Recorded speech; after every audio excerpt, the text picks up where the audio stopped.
Bonjour, c'est Ursule encore. On est le 16 décembre 2024. Alors, je viens sonner la trompette aujourd'hui encore et je viens proclamer le retour de notre Seigneur Jésus-Christ. Amen et Alléluia. Soyons tous bénis. Soyons remplis de sa joie. Amen. Alors, comment être victorieux à tous les jours? Amen. Comment être victorieux à tous les jours? Alors, je ne suis pas en train de dire que tu n'auras pas de problème, n'est-ce pas? Non. Tout le monde connaît des problèmes. Si tu penses que tu es le seul qui connaît des problèmes, alors change cette pensée-là. Parce que c'est une pensée qui est erronée. Tout le monde connaît des problèmes. Il y en a, n'est-ce pas, que les problèmes emportent, ils traînent comme un sac à la traînée. Mais il y en a aussi, n'est-ce pas, qui, malgré leurs problèmes, avancent dans la vie. Et, je te dis, le secret, n'est-ce pas, ce n'est pas attendre les bras croisés que ton problème se règle, mais pendant que les problèmes sont là, c'est de trouver la solution dans le problème. Parce que c'est comme quelqu'un qui se retrouve dans l'eau, n'est-ce pas? Et il faudrait nager pour atteindre le rivage. Et ceux qui restent sur place, qui ne savent pas nager, ils coulent. Et ceux qui nagent, n'est-ce pas, quand tout semble calme. Mais quand viennent les vagues, est-ce que tu nages quand même ou bien tu te laisses emporter par les vagues? J'espère que non, tu nages quand même. À contre-courant, mais tu nages pour arriver sur le rivage. Et Dieu est là pour nous aider, n'est-ce pas, à atteindre le rivage. Et combien de rivages devons-nous atteindre avant que notre vie soit finie sur cette terre? On ne sait pas. Combien de rivages sommes-nous appelés à côtoyer ou bien sur combien de rivages allons-nous accoster avant d'entendre la parole que, ok, tu es arrivé? On ne sait pas, c'est Dieu seul qui sait. Amen. Toutes les épreuves qu'il a mis en place pour toi. Mais tout ce qu'il aimerait que tu saches, c'est que tu n'es pas seul dans les épreuves et il est avec toi à travers ces épreuves et il veut t'aider, n'est-ce pas, à naviguer si tu es dans l'eau, à pédaler si tu es à vélo, à conduire si tu es en voiture, à travers tous les soubresauts de ta vie, afin d'arriver à destination. Et dans Marc 13, le verset 20, alors que Jésus-Christ parlait de la fin des temps aux disciples, il leur a dit, « Si le Seigneur n'avait abrégé ces jours, personne ne serait sauvé. Mais il les a abrégés à cause des élus qu'il a choisis. » Donc, c'est Dieu qui abrège les jours. C'est Dieu qui rapetisse les moments que tu traverses, c'est lui qui les prolonge. Il est le maître des temps, il est le maître des circonstances. Et puis, il fait tout pour sa propre gloire. Et alors que tu marches avec lui, il t'aide à avoir la victoire dans tes épreuves parce que c'est lui qui t'a donné ta croix. Ta croix sont les épreuves de ta vie. Dieu te les a données parce qu'il sait que c'est à travers eux que tu seras poli, que tu seras saint, que tu verras le bout du tunnel. C'est à travers tes épreuves. Alors, et Dieu nous dit au verset 33, on est dans Marc 13, « Prenez garde, veillez et priez, car vous ne savez quand ce temps viendra. » Donc Dieu nous dit de prendre garde. Il nous dit de veiller. Ça dit quoi? D'être allumé, d'être avisé, de ne pas être ignorant. Il nous dit de veiller, c'est-à-dire de ne pas, au fait, manquer d'informations. C'est ta responsabilité d'être avisé. Ta responsabilité de découvrir qu'est-ce que Dieu a dit. Souvent, ça va prendre que tu fasses des recherches, n'est-ce pas? Souvent, sur Internet, tu as les recherches. Souvent, ça va prendre que tu passes du temps à prier, à prier, à prier. Et souvent, ça va tout simplement faire que tu ne fais rien et puis Dieu te dit tout ce qu'il y a à faire. Amen. Tout ça, ça entre dans ce que Dieu a prévu, sa grandeur, et ça fait partie du plan qu'il a pour toi. Alors, il aimerait que tu marches avec assurance dans tout ce que tu traverses. C'est ça qu'il aimerait. Il aimerait que malgré toutes les épreuves devant toi, que tu en sois conscient ou pas, il aimerait que tu marches avec assurance. Parce que lui, il contrôle le temps, il gère les circonstances, il n'y a rien qui échappe à son œil, à sa connaissance. Tout se passe que, est-ce que tu lui fais assez confiance? Amen. C'est là que demeure notre problème en tant qu'humain. Et si tu es arrivé que tu ne lui faisais pas confiance, dis-le lui. Moi, il m'est arrivé de lui dire plus d'une fois, pour lui dire, Jésus, moi, je ne sais pas si vraiment ici, il y a un problème, Seigneur. Parce que souvent, j'attends à tel moment, tu ne viens pas. J'attends à tel autre, tu ne viens pas. Et souvent, on veut se plaindre. Mais Dieu, c'est le maître des temps et des circonstances. Est-ce qu'il t'a dit qu'il allait venir tel jour à telle heure? Non. Il t'a dit, attends. Donc, attends. Alors que tu attends, ça peut prendre 30 minutes, comme ça peut prendre 30 jours. Tu ce t'en sais. Attends et prie. C'est ça qu'il dit. Il dit, prenez garde, veillez et priez, car vous ne savez quand ce temps viendra. On ne croise pas les bras en attendant pour dire, ok, moi j'attends le retour du Seigneur et puis je ne sais pas quand est-ce qu'il va venir, je l'attends. Mais ça, c'est l'erreur à ne pas faire. Parce que qui t'a dit qu'il va venir dans ton temps à toi? Peut-être que oui, peut-être que non. Alors, vas-tu croiser les bras et ne pas accomplir les raisons pour lesquelles tu es sur la terre et finalement te retrouver dans sa présence et n'avoir rien fait de ta vie? Ou bien, vas-tu nager dans les vagues et l'appeler pour dire, Seigneur, je suis dans les vagues, aide-moi à m'en sortir. Et je pense que c'est ça la meilleure solution, la meilleure voie. Alors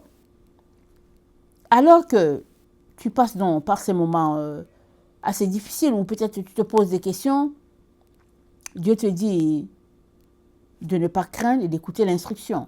Dans Proverbe 8, le verset 33, il dit, écoutez l'instruction pour devenir sage. Donc, tu es dans les vagues, la situation semble compliquée, Dieu te dit, apprends à être sage. C'est-à-dire, viens devant lui et cherche sa face parce que c'est lui le donateur de sagesse. Et il te dit que la sagesse commence par toi, craindre Dieu. Alors, si tu es quelqu'un qui ne craignait pas Dieu, qui méprise ton Créateur, surtout dans notre temps où les gens, vraiment, ont laissé de côté certaines règles de moralité, Dieu te dit, le commencement de la sagesse, c'est de craindre Dieu. Il n'est pas en train de dire d'avoir peur, il n'est pas en train de dire d'être terrorisé, il est en train de dire d'avoir du respect, un respect sacré pour lui, pour notre Dieu, et de lui donner toute la place qui est la sienne.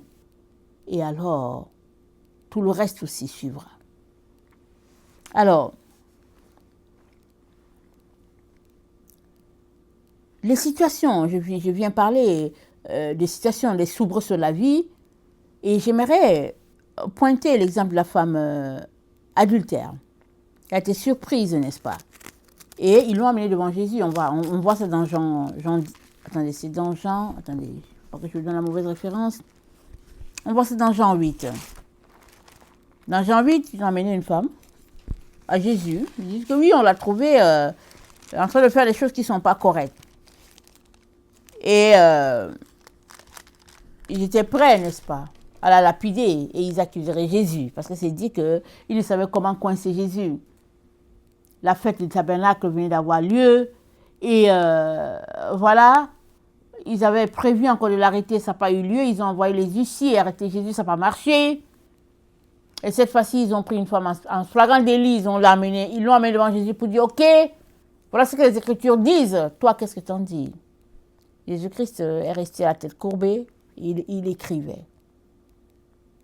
Et il leur a dit que celui-là qui n'a pas de péché lance le premier la pierre à la femme.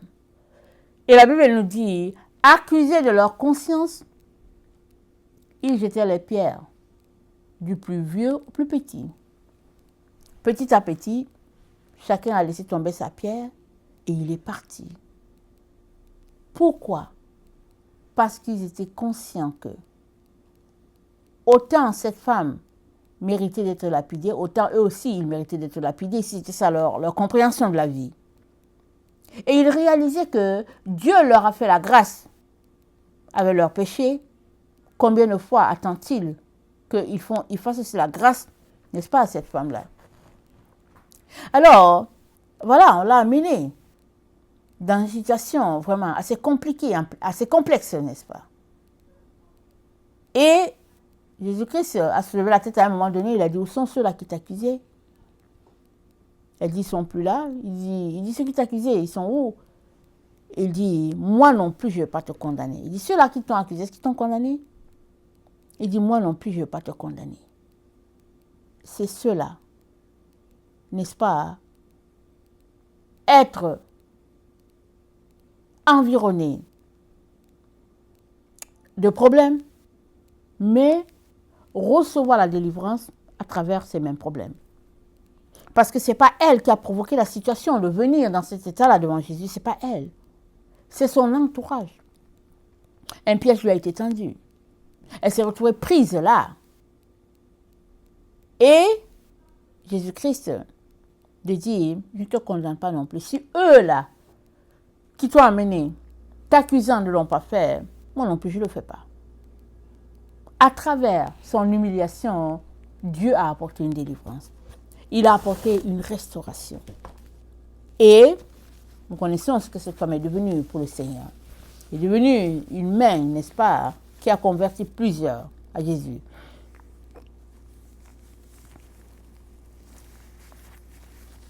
Les humains peuvent te conduire sur des chemins où tu subiras des choses terribles, mais Dieu est celui qui t'en délivre. Il est important que tu lui laisses être pleinement Dieu dans ta vie. Important. Alors, ce qu'on devrait faire, n'est-ce pas, dans les situations, exemple de cette femme, c'est de garder son cœur. Parce qu'on peut se retrouver, n'est-ce pas, dans tous les états et finalement ne pas régler du tout le problème parce qu'on manifeste la colère. Ou bien, on pourrait tout simplement laisser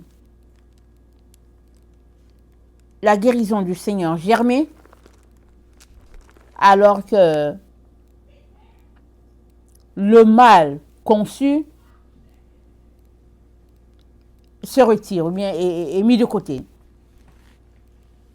Dans Proverbe 4, le verset 23, c'est dit, garde ton cœur plus que toute autre chose, car de lui viennent les sources de la vie. Garde ton cœur.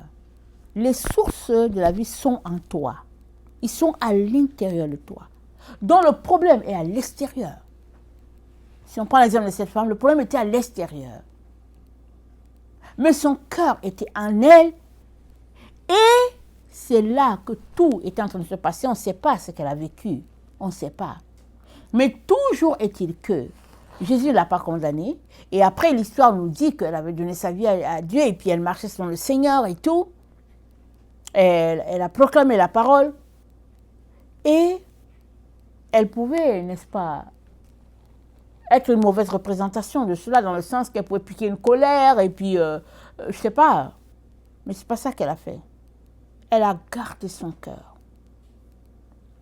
Et le Seigneur le lui a rendu, c'est-à-dire qu'il l'a restauré dans l'humiliation des humains.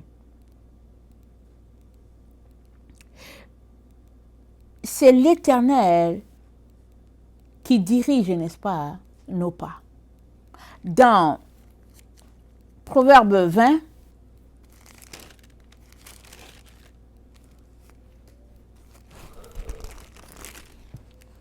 attendez, le verset 24 se dit, c'est l'Éternel qui dirige les pas de l'homme, mais l'homme peut-il comprendre sa voie? Tu ne peux pas comprendre ta voie. C'est l'Éternel qui dirige tout.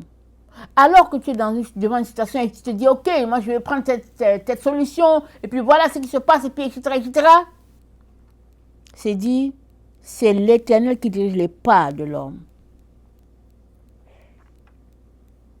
Avant d'agir, arrête-toi. Assure-toi que c'est ça que Dieu veut pour toi. C'est cette action qu'il veut que tu places. Mais si tu ne l'as pas entendu, alors arrête-toi tout simplement. Et attends devant lui. Jusqu'à ce qu'il te dise quel chemin prendre, vers où t'orienter, pour la seule gloire de son nom. Dans Proverbe 27, on va terminer avec ça. Le verset 8, c'est dit, comme l'oiseau qui erre loin de son nid, ainsi est l'homme qui erre loin de son lieu.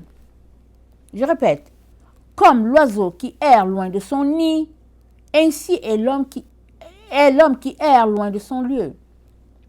C'est quoi ton lieu? Ton lieu, c'est ton corps, là. Amen. Ton lieu, c'est ton corps. Alors, es-tu pleinement dans ton corps? Ou bien es-tu en train de divaguer ailleurs? C'est-à-dire, ton esprit est-il ailleurs? Dans les festivités de Noël? Dans un magasin parce que tu veux acheter ceci, cela comme cadeau pour telle personne? Où sont tes pensées? Où est ton être?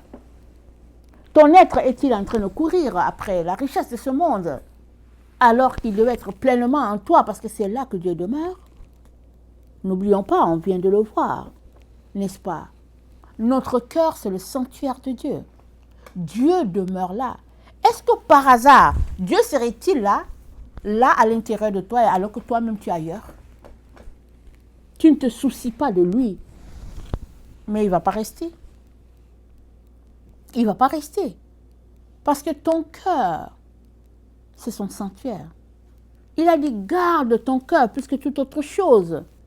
De lui viennent les sources de la vie. Les sources, Dieu l'a placé là. Le cœur ici, c'est quoi? Ce n'est pas l'organe physique, ce sont tes entrailles. C'est spirituel, c'est l'endroit où la vie a commencé, la vie jaillit, n'est-ce pas, de ton cœur. C'est là que Dieu s'est établi pleinement. Mais est-ce que tu es en communion avec lui de telle sorte que peu importe la grandeur du problème que tu subis, peu importe sa hauteur, sa largeur, sa profondeur, comme on dit, est-ce que tu es là, en toi? Et c'est important, parce que ce n'est que comme ça que Dieu peut agir pour toi, comme il agit pour cette femme. Si tu n'es pas là, comment vas-tu faire appel à lui? Comment vas-tu faire? Elle, on l'a amenée, on dit qu'elle est Rabbi. Voilà ce qu'elle fait. Mais elle était pleinement là, devant Jésus. Ils étaient dans une relation où l'un était là, il avait subi, ou bien elle avait subi, et elle était devant son Créateur, elle était là. Et Jésus-Christ a pu intervenir pour dire, moi non plus je ne te condamne pas, va et ne pêche plus. Es-tu pleinement en toi pour que Jésus-Christ te dise, je ne te condamne plus, va et ne pêche plus. Où es-tu? Il est important, essentiel, que tu sois à l'endroit où Dieu t'attend. Et c'est là, à ton cœur. Garde ton cœur. Garde-le plus que tout. Garde-le, garde-le. Qu'aucun problème ne vienne t'en séparer. Qu'aucun problème ne soit tel que le cœur réagisse d'une mauvaise manière. Parce que, exemple, tes émotions prennent la place et puis ton langage vraiment ne laisse pas de place pour une parole de douceur. Peu importe ce qui peut être ajouté. En tant qu'enfant de Dieu, tu as besoin de laisser pleinement, n'est-ce pas, ton esprit reposer en toi, dans ce lieu que Dieu a prévu. Pas un esprit qui erre, mais un esprit qui est en plein à l'endroit que Dieu a prévu. Et Dieu est le seul qui va t'aider. Il n'y a aucun problème qui soit compliqué pour lui. Il n'y en a pas. Si tu penses que ça tarde, ben c'est parce qu'il veut que ça tarde. C'est parce qu'il gère le temps, il gère les circonstances. C'est tout. S'il veut que ce soit tout de suite, il agit pour que ce soit tout de suite. C'est ça que nous devons apprendre. C'est dans cette relation de confiance que Dieu nous appelle à marcher pour que notre cœur soit pleinement gardé, pleinement en Dieu.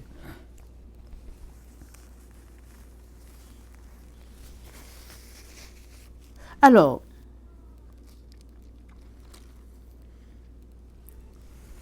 il n'y a pas de quoi s'inquiéter, il n'y a pas de quoi désespérer, il n'y a rien qui soit compliqué pour que Dieu ne puisse pas agir.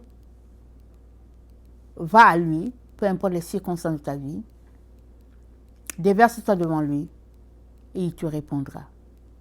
Que le Seigneur bénisse sa parole et qu'il nous donne, n'est-ce pas, de garder le moral haut et puis de garder la confiance en lui en toutes choses, au nom puissant de Jésus.